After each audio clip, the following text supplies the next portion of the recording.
సనాతన కాలం నుంచి భారతదేశంలో శ్రీరామచంద్రునికి పూజాధికారులు నిర్వహిస్తున్నారు. రామాలయం లేని ఊరు భారతదేశంలో ఉండదని ప్రతీతి. కృత, త్రేత, ద్వాపర, కలియుగాలు వరుసగా 4 యుగాలైనప్పుడు శ్రీరాముడు త్రేతాయుగానికి చెందినవాడని మనం చెప్పుకుంటూ ఉండగా, అంతకు పూర్వపు యుగంలోనూ శ్రీరాముణ్ణి దేవుడిగా ఎలా కొలిచారనేది సందేహం.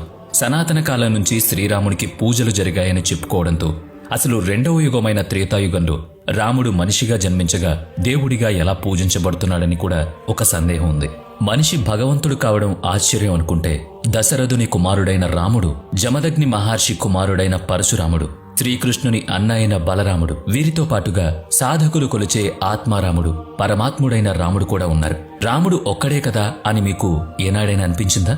భక్త మీరాబాయి ఆరాధించిన శ్రీకృష్ణుడే ఆమెకు ఊపిరి అయినప్పుడు మీరా పదాలలో పయోజీమైనే రామరతన్ ధన్ పాయో అని గానం చేయడం ఆశ్చర్యంగా లేదు?